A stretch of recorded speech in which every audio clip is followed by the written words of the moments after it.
Everything you need to know about the American Revolution's effect on Canada. The Americans failed to capture Quebec. Three-fourths of Nova Scotia's population were New Englanders, and Halifax was a major trading port and had much to lose in the war and much to gain by staying out of it. Some Nova Scotians invited George Washington to attack, but he said no. Nova Scotia eventually decided to side with Britain. Overall, 20% of people, known as the Loyalists, were in favor of British rule, and the other 80% were patriots. They would burn the Loyalist houses and farms and humiliate them in public.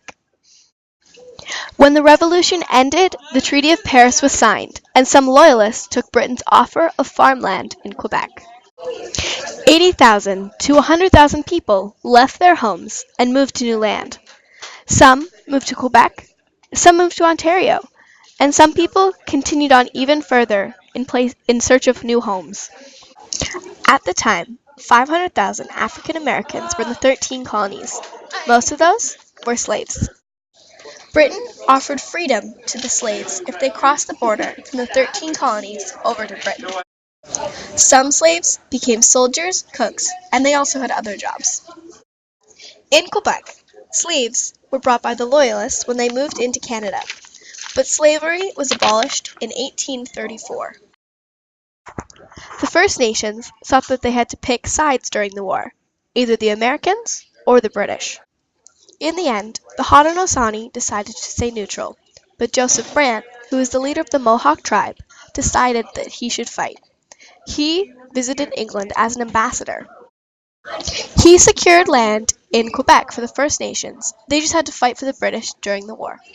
But the British ended up losing the war, and the treaty ignored the First Nations. Joseph felt betrayed and sent a letter to the British, and he got land alongside the Grand River for the First Nations. The Mohawks then fought for the British in the War of 1812. Britain wanted more English-speaking colonies in Canada. The Loyalists were some of the first wave welcomed to the North. But there were smaller populations in the English colonies, and there was little unity between the French and the English. French people didn't like the British rule. And people living on the East Coast still had close economic ties with Britain. Unity was difficult, and the Dominion of Canada wasn't formed until 1867. The Loyalists created problems for the government. English and French-speaking people demanded to be governed separately, and the Constitutional Act did just that in 1791. Each government had an elected assembly, a governor, and two councils. And the elected assembly could make laws, but those laws could be vetoed by the governor or councils, a system close to the one that caused rebellion in the 13 colonies.